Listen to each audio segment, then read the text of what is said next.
and encoded gender in the flesh of Orlando, making and unmaking of body as a thing. So, welcome to our seminar, and let us enrich ourselves with this paper. Yes, actually, I will not be reading the paper. You know, as you are saying that reading makes people getting boring. So I'll be just talking and discussing. So That will do. yeah. So when I took the book Orlando by Virginia Woolf and I was reading it, I had read it multiple times during my masters, and then as we grew up, I've been reading it. But as I was writing this paper and I was thinking about the bodies, I could not fix a simple object of thought. So I could not fix body as a simple object of thought. Not only did the bodies tend to indicate a world beyond themselves, but this movement beyond their own boundaries, a movement of boundary itself, appeared to be quite central when I was reading the text. And what appeared to be the body are simply what they are, and not their absence in presence. While studying the body of Orlando, I kept losing track of the subject body of Orlando, and as it proved resistant to discipline. And inevitably, I began to consider that perhaps this resistance that I was facing to fixing the subject was essential to the matter at hand. Still doubtful though, I reflected that this wavering might be the vocational difficulty of those trained in philosophy, always at some distance from corporeal matters, who try in their disembodied way to demarcate bodily terrains. They invariably miss the body, or worse, write against it. Sometimes they forget that the body comes in genders.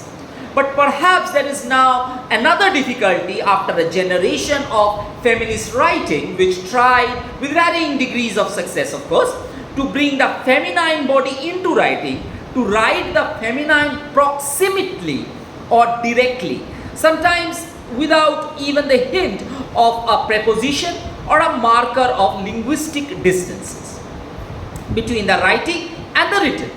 It may be only a question of learning how to read those troubled translations. But some of us nevertheless found ourselves returning to the pilage of the Logos for its useful remains. Theorizing from the ruins of Logos invites the following question, and I quote, "What about the materiality of the body?" as Judith Butler writes. Now, end quote.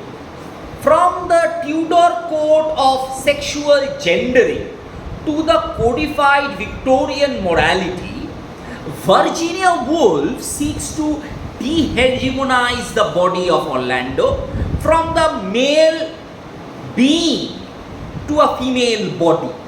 From a Dasein, we are certainly being drawn into a more appropriated female body. The construction of heteronormativity in the ever-changing social framework is a special dosage of political subversion and the emergence of counterculture through firing the cannon that obviously Woolf was so famous for, and which he uses a deft cut to the body of Orlando. The delocalized self of identity becomes a biological maneuvering in the hands of Woolf, and Orlando's body becomes the fulcrum of gender politics. Nature too is made to play evident part of derobing the masculinity of Orlando, and Woolf makes use of snow as a form of sterile coldness to counter the warmth of gender hegemony. Sasha is not only a Russian display of the rhetoric of the East, but acts as a reminder of the masculinity of Orlando in the Tudor days. For if I were to argue that gender are performative, that could mean that I thought that one woke in the morning, perused the closet or some more open space for the gender of choice, donned that gender for the day and then restored the garment to its place at the night. Such a willful and instrumental subject, one who decides on its gender, is clearly not its gender from the start and fails to realize that its existence is already decided by the gender. Certainly, such a theory would restore a figure of choosing subject, a more humanist at the center of a project, very like a Vitruvian man of Da Vinci at the center.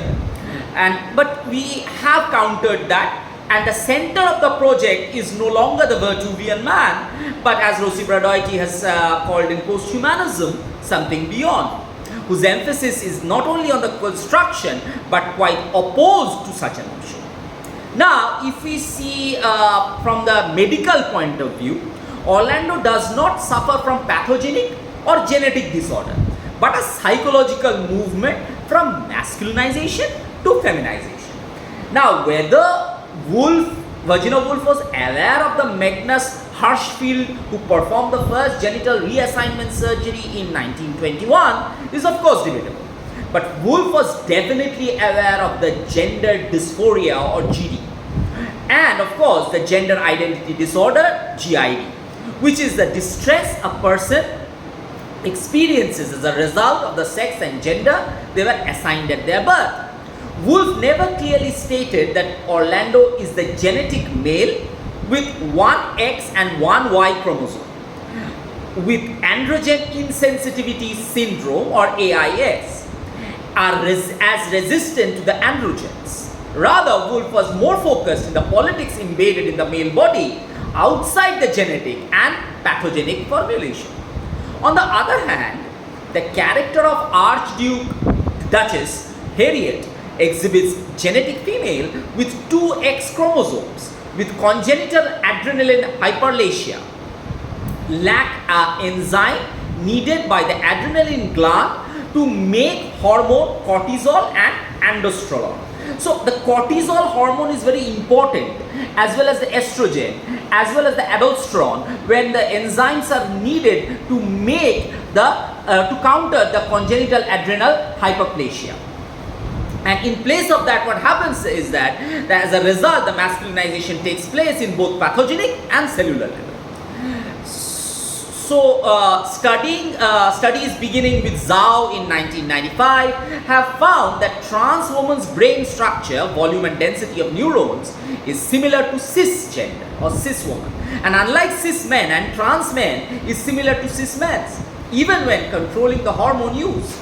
A 2002 study by Chung suggested a significant sexual dimorphism in BSTC did not become established until adulthood. Theorizing that either change in fetal hormone level produces change in BSTC, synaptic density, and the other factors which later led to the observed differences in BSTC, or the differences are affected by the generation of a gender identity inconsistent with the assigned sex. Now, if you see the studies in 2004 by Schwab, 2006 by Guran, 2008 by Garcia Falgures, and 2010 by Ramiti, they all confirm the earlier research finding that gender identity is influenced by the brain structure. So, when I was looking into the Wolfian pattern, what attracted me is how then the notion of gender performativity relate to this conception of materialization. In the first instance, performativity of Orlando's sexuality must be understood not as a singular or a deliberate act, but rather as a reiterative and citational practice by which discourse produces the effect as it names. What will, I hope, become clear is what follows is that the regulatory norms of sex is a work in a performative fashion to constitute the materiality of the bodies and specifically to dematerialize the body's sex, to materialize and dematerialize the sexual difference in the service of consolidation in a heterosexual imperative. Now, if we look as the abject formulation of identification, what Virginia Woolf consistently threatened to expose is kind of a sext of subject. not sex object minded, sex subject. And the task to consider this as a threat and the disruption not as a permanent contestation of the social norms condemn the pathos of a perpetual failure. Now, we could obviously understand why Woolf is re-articulating the symbolic legitimacy and intelligibility of a body as a subject. Now, this view informs the misreading by which Foucault is criticized by personifying power or biopower. If power is misconstrued as a grammatical and metaphysical subject, and if that metaphysical site within the humanist discourse has been privileged site of human, then power appears to have displaced the human as the origin of activity. But if Foucault's view of power is understood as the disruption and subversion of this grammar and metaphysics of subject, if power orchestrates the formation and sustenance of the subject, then it cannot be accounted for in terms of a subject, which is its affect. And here it would be no more right, neither a subject nor an act, but a process of reiteration by which both subjects and act comes to appear at all. There is basically no power that acts, only reiterated acting, that is power in its persistence and instability. When in Lacanian parlance one is said to assume a sex, the grammar of the phrase creates the expectation that there is one who upon waking looks up and deliberately deliberates on the sex it will assume today. A grammar in which assumption is quickly assimilated to the notion of a highly reflective choice. But if, according to Lacanian formula, but if this assumption is compelled by a regulatory apparatus of heterosexuality, one is reiterates itself through the forcible production of sex, and then the assumption of sex is constrained from the start. And if there is an agency, it is to be found paradoxically in the possibilities opened up in and by the constrained appropriation of the regulatory law by the materialization of the law. The compulsory appropriation and the identification with those normative demands, the forming, the crafting, bearing, circulation, signification of that sexed body will not be a set of action performed in compliance with law. On the contrary, they will be a set of action mobilized by the law.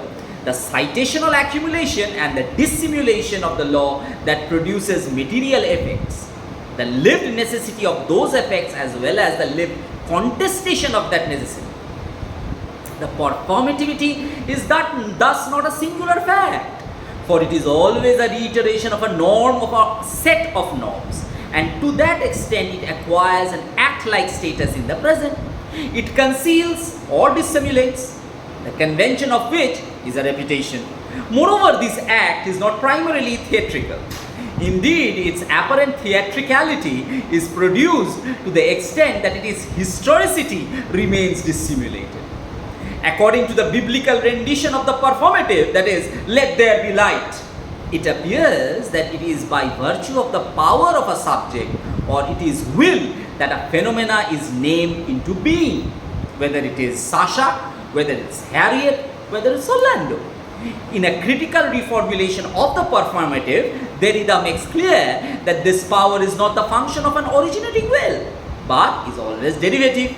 And I can quote, could a performative utterance succeed of if its formulation did not repeat a coded, reiterable and iterable utterances? In other words, if the formula, Derrida says, if the formula I pronounce in order to open a meeting, launch a ship or a marriage were not identifiable as conforming with an iteratable model, if we were not then identifiable in some way as citations, so we all become citations. So Orlando, and to end the quote, Orlando is just a citation, and therefore the subject of Orlando becomes an important aspect when you are looking into the performative. Now, what is striking when we are looking in Woolf's citation of Orlando is how it is different from original Ariosto's Orlando Furioso. Okay, so definitely this is a citation. Virginia Woolf's subject is a citation and a correction and a remodulation of the character Bradamant. In some ways, Woolf's female version of Orlando is everything that Bradamantine could not be. By the end of Orlando Furioso, the gender identities of Marfisa and Bradamantine are very clearly defined. The androgyny of each has practically disappeared, while Marfisa is absolutely identified with the traditional male role. Bradamantine is identified with the traditional female role. It is in this a concession to the traditional stereotypical gender role that is troubling to some. In Amazonian knot, gender, genre and Ariosto's woman character, J. Shiman Bateman notes, and I quote, that contemporary feminist critics have always greeted Bradamant's transformation into an epic matriarch with discomfort. Albeit for contrasting reason, it is the criteria and therefore the feminist heroine rather than the criteria of an epic heroine, and is seen failing to meet. Unlike Bradamant, Woolf's Orlando is capable of appeasing the desire of a feminist heroine, who is also an epic heroine. The title character in Orlando, a biography by Virginia Woolf, does what Ariosto's character are not capable of doing. Though the course of Woolf's novel, the protagonist is allowed to fully and completely experience what it means to live life, both as a female and as a male. She does not need to cross-dress or prove her masculinity or femininity as a subject, because she truly exists as the other gender, as well as she uses what she learned as a man living in the 16th and 17th century to help her become a stronger woman in the centuries that follow. It is an idea that Ariosto could never have conceived of, let alone published during his lifetime. As a woman, Orlando embodies both male and female as an androgyne context, because estrogen and androgen both lives within that person, the Dasean, and between one gender and another, we have to embrace herself. In this way, Orlando becomes, after 4 centuries of existence, the perfect androgyne. By the end of the novel, Orlando, who has lived through 3.5 centuries, but is still only 36 years old, finds herself ranging freely through time as past experiences surge up in his mind to mingle with the present. In this state, everything she looks at seems particularly and partly something else. So what I see is not what I see. So the absence presence becomes stronger, and combinations, her achievement of this unifying vision has been prepared for in a large part by a number of previous moments when a random physical sensation has suddenly evoked a vivid memory of a forgotten experience, in a manner very similar which Proust has used multiple times. So there are certain Proustian quality when we are looking into the character and as a subject and as the body of Orlando. So the first and foremost moment occurs relatively early in the narrative, near the start of the 17th century section, when Orlando has retired to the solitude of his great house after having been jilted by the Russian princess Sasha. The course of that unhappy love affair has been partially erased from his memory by the strange week-long trance, and he settles down to occupy his thoughts with literature. But one night, as he prepares to begin writing, as in one of his many manuscripts, the action of dipping his pen into the ink suddenly conjures up before him the face of the lost princess with an intensity that floods his mind with the thought of her. The tormented by these thoughts, Orlando stabs his pen into the inkhorn and splattering ink over the table. And at once another face rises before his mind's eye, blending with Sasha's face. In view of the Proustian nature of such involuntary recall, it is interesting that Virginia Woolf should use a characteristically a Proustian image, that of the magic lantern, to describe how the two remembered the faces overlaid. And I quote, "And he had to wait, perhaps half a minute, looking at the new picture which lay on the top of the old, as one lantern's slide is half seen through the next. before he could say to himself, "This is the face, rather fat, shabby man who sat at Titchwit room over many years old when Queen Old Bess came here to dine." End quote. The apparent illogicality of such involuntary recall prompts the novel's narrator to a mediation on the workings of a memory, and in an image curiously reminiscent of a passage in which Proust envisages life as a weaver of threads, which unites each point to one's past, and to all other points the narrator likens memory to a capricious seamstress who, quote, runs her needle in and out, up and down, hither and thither, haphazardly through miscellaneous and assortment of stored perception. So, to quote, the most ordinary movement in the world, such as sitting down at a table, pulling the instant towards art, may agitate the old and disconnected fragments. So what we see, and I end my presentation, I think I have not overstayed my welcome. So I end my presentation by saying that throughout my presentation, one thing I tried to again and again show is that it is not very easy, and for me, when I was looking at Orlando as a subject, and obviously Orlando cannot be an object. If you look at from the Lacanian point also, he can the object alpha is not what Orlando is. All the same, Orlando is not a barred subject. And the power rhetorics of Orlando is interesting only in the contextualization, and therefore he is very post-Foucauldian and even post-Derridian in his regard. Thank you so much, and thank you so much for giving me so much time to finish my presentation.